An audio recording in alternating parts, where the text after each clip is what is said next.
Bismillahirrahmanirrahim. Assalamualaikum warahmatullahi wabarakatuh. Nama saya Syahri Nuzuliana Lafar, NIM 211F130, kelas B2 dari program studi pendidikan luar biasa Fakultas Ilmu Pendidikan dari Universitas Argopuro Jember. Pada video kali ini saya akan men-share dan berbagi ilmu untuk menjelaskan tentang pendidikan disabilitas anak tunarungu.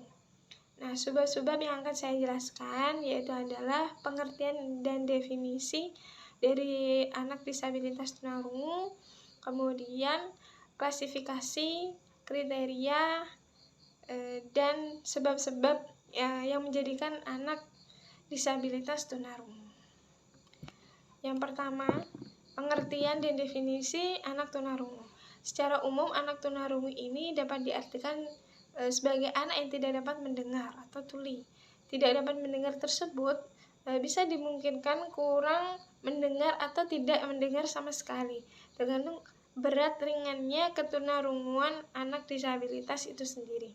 Nah, secara fisik, anak tunarungu itu berbeda dengan anak dengar pada umumnya, sebab orang akan mengetahui bahwa menyandang ketunarunguan pada saat berbicara, anak tersebut berbicara tanpa suara atau dengan suara yang kurang tidak jelas artikulasinya, bahkan tidak berbicara sama sekali. Anak tersebut cenderung melakukan bahasa isyarat karena tidak mendengar suatu informasi apapun dari lingkungan atau kondisi sesuatu yang dia hadapi. Agar dapat diperoleh pengertian yang lebih jelas tentang anak tunarungu, saya akan menjelaskan definisi menurut peneliti yang sudah melakukan asesmen atau identifikasi terhadap ketunarunguan, yaitu dari Murni Winarsih menyatakan tunarungu adalah seseorang yang mengalami kekurangan atau kehilangan kemampuan mendengar baik sebagian atau seluruhnya yang diakibatkan oleh ketidakfungsiannya sebagian atau seluruh organ pendengaran, indera pendengaran, sehingga anak tersebut tidak dapat menggunakan alat kehidupannya dalam kehidupan sehari-hari. Hal tersebut berdampak terhadap kehidupannya secara kompleks, terutama pada kemampuan berbahasa sebagai alat komunikasi interaksi yang sangat penting untuk dia itu beradaptasi, berinteraksi dengan lingkungannya. Karena gangguan ini yang dialami anak tunarungu dapat menyebabkan terhambatnya perkembangan bahasa anak, karena perkembangan tersebut sangat penting untuk komunikasi dengan orang lain. Komunikasi inilah membutuhkan bahasa dan artikulasi atau ucapan yang jelas, sehingga pesan yang akan diinformasikan tersampaikan dengan baik dan mempunyai satu makna, sehingga tidak dapat ada kesalahpahaman atau salah tafsir dalam memaknai apa yang dikomunikasikan, apa yang diinformasikan. Sedangkan pakar dalam bidang medik memiliki pandangan yang sama bahwa anak tunarungu itu dapat dikategorikan menjadi dua kelompok. Nah, kelompok yang pertama adalah hard of hearing, adalah seseorang yang masih memiliki sisa pendengaran yang sedemikian rupa sehingga masih cukup untuk menangkap informasi atau sesuatu apa yang disampaikan, menangkap proses mendengar sebagai bekal primer penguasaan kemahiran bahasa dan komunikasi dengan yang lain, baik dengan maupun tanpa menggunakan alat bantu dengar gitu ya. Yang kedua yaitu adalah the deaf, di mana seseorang yang tidak memiliki indera pendengaran sedemikian rendah sehingga tidak mampu berfungsi sebagai alat penguasaan sebagai alat dengar, penguasaan bahasa dan komunikasi baik dengan atau tanpa menggunakan alat dengar. Kemampuan anak tunarungu tergolong kurang dengar akan lebih mudah mendapatkan informasi sehingga kemampuan bahasanya akan lebih baik. Anak tuli yang sudah tidak mempunyai sisa pendengaran otomatis untuk mendapatkan informasi sulit sehingga kemampuan bahasanya kurang baik. Mungkin juga pengelolaan bahasanya juga kurang ya, penguasaannya. Kemudian seseorang yang mengalami kekurangan atau kehilangan kemampuan mendengar, baik sebagian atau seluruhnya, diakibatkan karena tidak berfungsinya sebagian atau seluruh alat pendengaran, sehingga tidak dapat menggunakan alat sama sekali dalam kehidupan sehari-hari. Nah, itu berdampak dalam kehidupan secara kompleks. Mencermati berbagai pengertian, maka saya menyimpulkan bahwa ketunanetraan seseorang yang mengalami gangguan pendengaran yang meliputi seluruh gradasi ringan, sedangkan yang ringan atau sangat ringan atau mungkin sangat berat dalam menyelami hal ini dapat dikelompokkan menjadi 2 golongan, yaitu kurang dengar dan tuli yang menyebabkan terganggunya proses perolehan informasi atau bahasa sebagai alat komunikasi. Kenapa? Besar kecilnya kehilangan pendengaran sangat berpengaruh terhadap kemampuan komunikasinya dalam kehidupan sehari-hari, terutama berbicara dengan artikulasi yang jelas dan benar. Bicara dengan artikulasi yang jelas dan benar dapat mempermudah orang lain yang berinteraksi dengan anak tunarungu itu sendiri memahami pesan yang disampaikan, dan anak tunarungu itu sendiri juga menangkap informasi dan memaknai, mencermati, memahami apa sih yang dibicarakan dengan lawan bicaranya itu dengan baik dan jelas juga. Nah, dalam penelitian ini terdapat salah satu anak yang mengalami tunarungu sebagian, dengan artian masih dapat mendengar suara orang lain walaupun sedikit saja yang mereka tangkap. Meskipun demikian, artikulasi anak ini masih rendah karena tidak terlatih dengan baik di rumah maupun di lingkungan sekolah, yang sering menggunakan bahasa isyarat dan oral yang kurang jelas. Selain itu, di lingkungan yang kurang mendukung dan mendapatkan model, metode, dan strategi pembicaraan dengan artikulasi benar dan jelas. Dan sebagian ada tunarungu yang mengalami tunarungu total. Mereka termasuk yang rajin belajar di kelas, tapi kalau disuruh mengucapkan kata dengan artikulasi yang tepat dan jelas, anak tersebut selalu berkata-kata, "Aku tidak bisa bicara karena aku tidak bisa mendengar." Pasti kita menjumpai hal yang serupa. Karena merasa minder untuk mengucapkan sesuatu kata, mereka tidak mampu mengucapkan kata-kata dengan tepat dan jelas. Nah, biasanya cenderung mereka mengatakan, "Aku tidak bisa bicara karena aku tidak bisa mendengar." Mereka lebih cenderung melakukan dengan bahasa isyarat. Kemudian materi yang selanjutnya yaitu adalah klasifikasi anak tunarungu. Klasifikasi disabilitas anak tunarungu. Kemampuan mendengar dari individu yang satu berbeda dengan individu lainnya. Apabila kemampuan mendengar dari seseorang ternyata sama dengan kebanyakan orang, berarti pendengar anak tersebut dapat dikatakan normal. Bagi tunarungu yang mengalami hambatan dalam pendengaran itu pun masih dikelompokkan berdasarkan kemampuan anak yang mendengar. Lebih lanjut, untuk mengetahuinya, klasifikasi anak tunarungu itu dapat dikemukakan sebagai berikut. Dapat dikelompokkan dalam beberapa satuannya dB.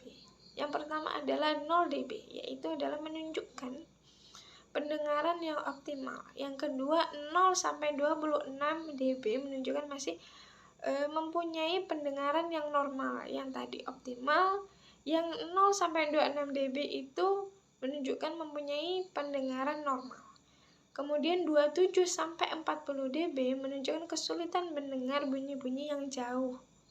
Nah, itu membutuhkan tempat duduk atau strategis yang letaknya memerlukan terapi wicara atau tergolong tunarungu ringan. Kalau sudah mencapai 41 sampai 55 dB mengerti yaitu dapat diartikan mengerti bahasa percakapan, tetapi tidak dapat mengikuti diskusi interaksi antar kelas karena membutuhkan alat bantu dengar dan terapi bicara, tergolong tunarungu yang sedang. Tidak ringan, tidak berat, tapi sedang. Kalau golongan 56 sampai 70 dB itu hanya bisa mendengar suara dari arah yang dekat, gitu ya. Masih mempunyai sisa pendengaran untuk belajar bahasa ekspresif atau reseptif dan bicara dengan menggunakan alat bantu dan serta menggunakan cara-cara yang khusus gitu. Ini tergolong tunarungu yang agak berat. Kalau sudah mencapai 71 sampai 90 dB, hanya bisa mendengar bunyi yang sangat dekat. Kenapa? Kadang dianggap tuli, membutuhkan pendidikan luar biasa yang intensif atau pendidikan inklusi, membutuhkan alat bantu mendengar, ABM bisa disebut begitu ya. Atau bisa melakukan latihan bicara secara khusus. Nah, 71 sampai 90 dB ini dapat digolongkan sebagai tunarungu berat.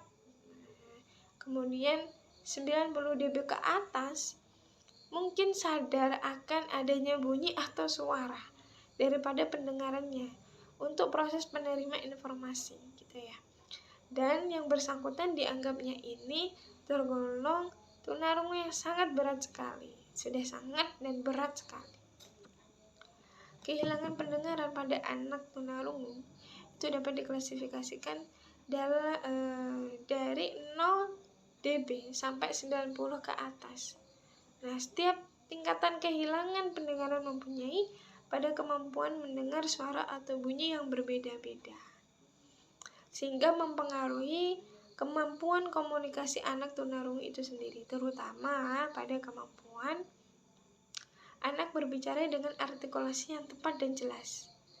Kenapa? Sehingga semakin tinggi kehilangan pendengarannya, maka semakin lemah kemampuan artikulasinya, karena mereka susah menangkap informasi, susah mencermati, memaknai, memahami apa yang dibicarakan oleh lawan bicaranya gitu ya.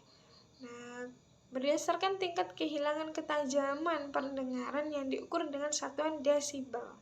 dB itu singkatannya dari desibel. Klasifikasi anak tunarungu itu tadi sudah saya jelaskan pengertiannya. Nah, sekarang penggolongannya yaitu adalah 25 dB sampai 40 dB. Itu dikategorikan sangat ringan atau light. Untuk 41 sampai 55 dB itu mild atau ringan. Kemudian 56 sampai 70 dB itu dikategorikan moderat atau sedang.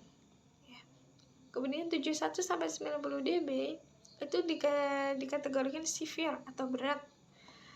Kalau 91 ke atas desibel itu sudah dikategorikan profound atau sangat berat.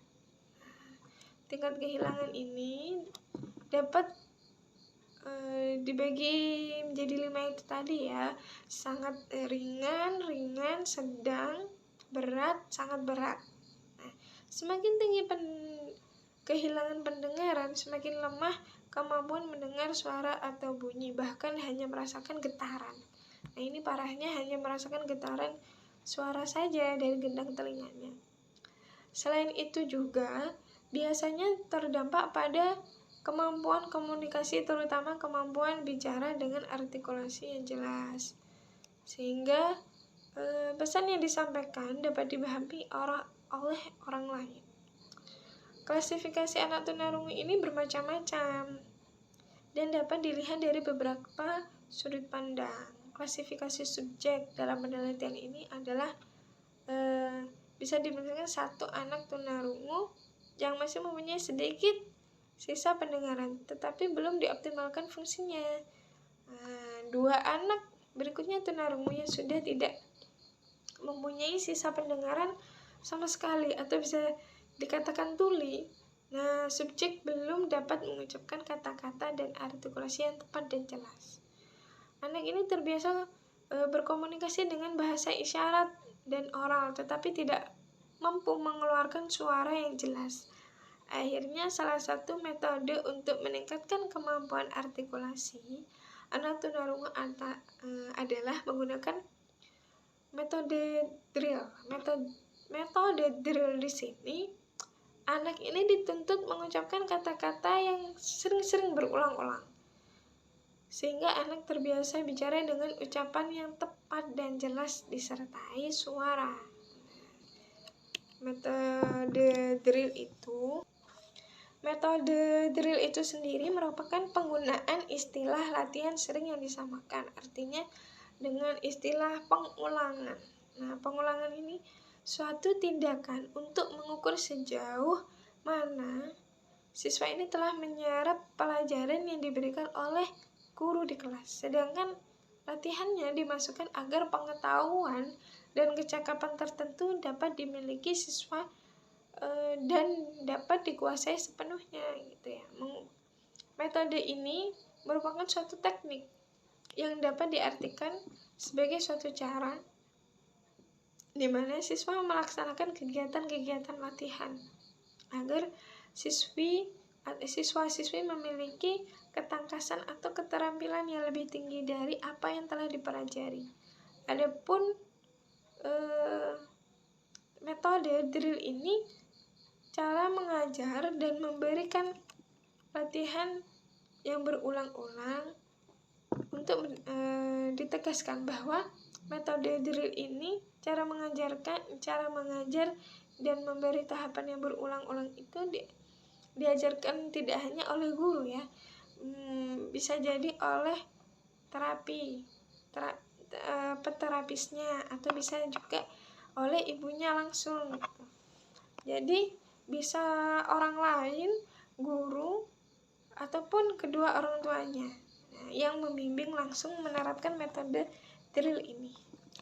Metode ini menekankan upaya pembentukan pengetahuan, sikap, dan keterampilan pada proses pengulangan kegiatan dan perbuatan tertentu.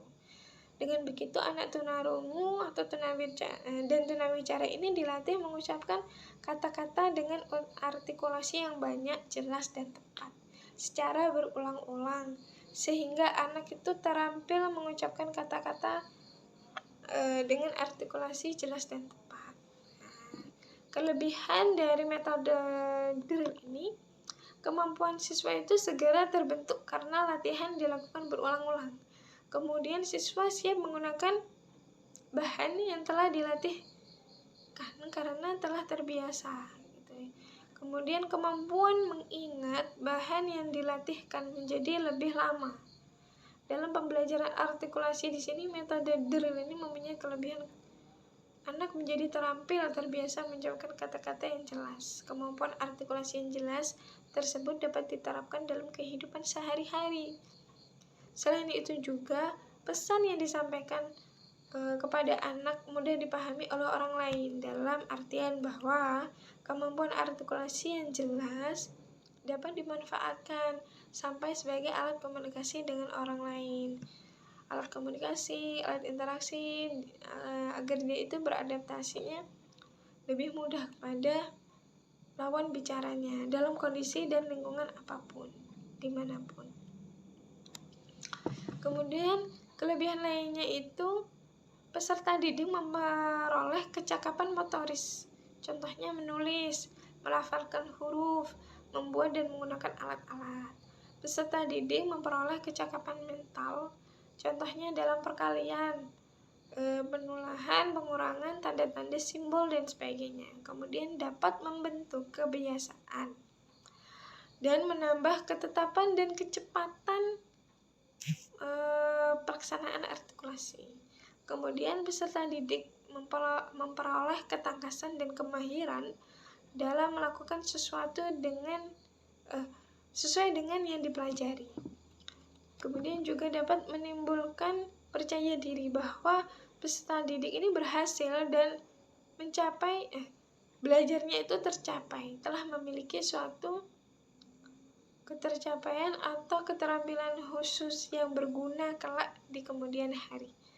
Kemudian guru lebih mengontrol dan membedakan mana peserta didik yang disiplin dalam belajarnya, mana yang kurang, dengan memperhatikan tindakan perbuatan peserta didik saat berlangsungnya kegiatan belajar mengajar yang diinstruksikan kepada pendidik. Kelebihan metode drill ini juga dapat menjadikan anak terampil dalam suatu bidang dan juga dimanfaatkan dalam jangka yang panjang dan bahkan bisa dimanfaatkan dengan terus-menerus. Kemudian materi yang selanjutnya yaitu adalah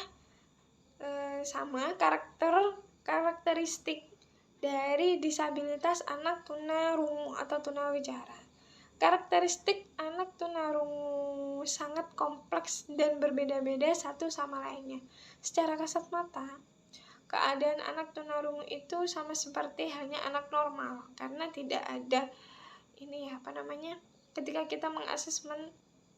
kita ketika kita mengidentifikasi atau mengasesmen itu kita baru tahu. Tetapi kalau kita hanya melihat, mengenal, ini tidak terlihat gitu, karena tidak ada kecacatan fisik yang menonjol atau kecacatan yang terlihat sangat menonjol sekali untuk kita menjudge dia itu anak tunarungu. Nah, ketika mengetahuinya, kita harus mengidentifikasi dan mengasesmen gitu.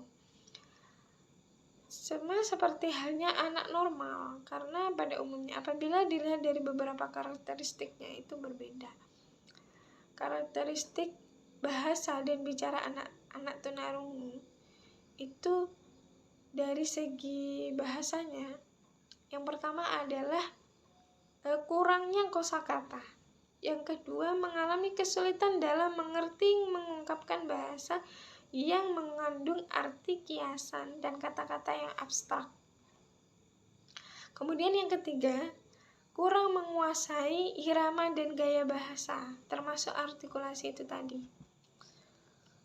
Kemudian sulit memahami kalimat-kalimat yang kompleks atau kalimat-kalimat yang panjang sekali, serta bentuk kiasan. Anak tunarungu ini juga mempunyai beberapa karakteristik, terutama keterbatasan kosakata.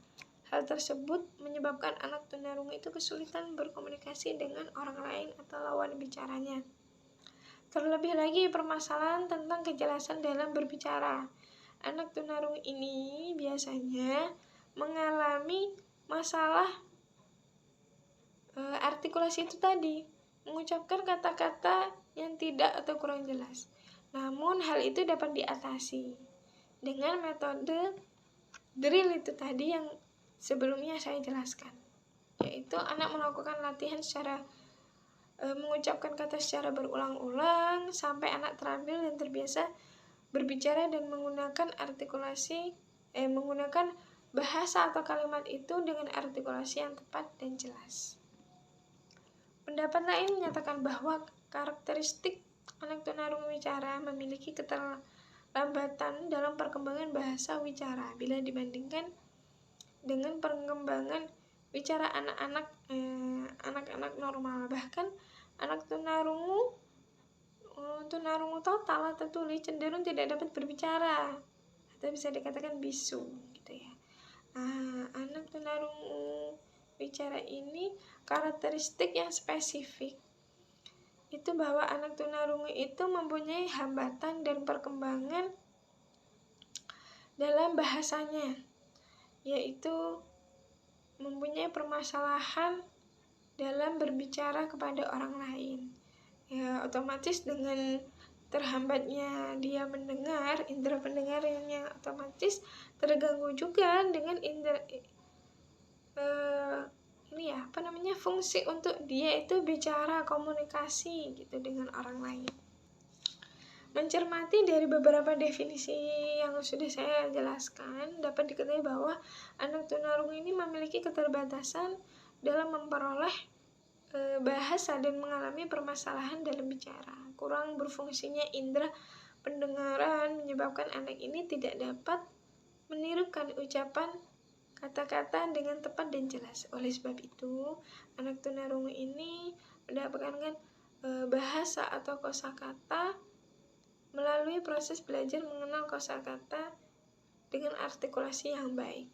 Belajar mengucapkan kata-kata tersebut harus dilakukan secara berulang-ulang agar menjadi terampil dan terbiasa mengucapkan kata-kata dengan artikulasi yang tepat dan jelas. Metode yang paling utama adalah menggunakan metode drill itu tadi. Baik, untuk anak tunarungu itu harus mengerti tepat dan jelasnya artikulasi. Nah, artikulasi itu sendiri adalah perangkat alat ucap atau bicara yang mekanisme kerjanya memproduksi suara atau bunyi bahasa yang memiliki sifat-sifat sehingga bunyi yang dihasilkan antara satu dengan lainnya itu berbeda dan memiliki sifat tertentu. Artikulasi itu bunyi bahasa yang memiliki karakter tersendiri sehingga bunyi artikulasi yang satu dengan lainnya itu dapat dibedakan. Artikulasi itu sendiri suatu proses di mana udara yang berasal dari dalam paru kemudian menggetarkan pita suara dan oleh organ-organ bicara seperti bibir, lidah, gigi, palatum, dan sebagainya dibentuk sebagai vokal monoftong atau vokal tunggal, yaitu a, i, u, i, serta diftong, vokal rangkap, yaitu ai, au, dan oin. Mencermati beberapa pengertian, dapat disimpulkan bahwa artikulasi itu ucapan yang dihasilkan oleh perangkat alat ucap yang melibatkan gerakan otot-otot dari langit-langit, rahang, lidah, dan bibir sehingga menghasilkan suatu bunyi bahasa yang dapat dibedakan dengan jelas. Mengucapkan kata-kata memerlukan artikulasi yang jelas agar orang lain mudah memahami ucapan yang dikeluarkan anak tunarungu. Maka dari itu anak tunarungu ini harus harus dilatih mengucapkan kata-kata dengan artikulasi yang jelas secara berulang-ulang sehingga anak terampil atau terbiasa mengucapkan kata-kata artikulasi yang tepat dan jelas. Penyebab gangguan artikulasi yaitu yang pertama adalah faktor organik, yaitu hilangnya ketajaman indera pendengaran tunarungu atau bentuk konstitusi fisik pada bagian mulut dan wajah atau oral facial yang kurang atau tidak sempurna abnormal.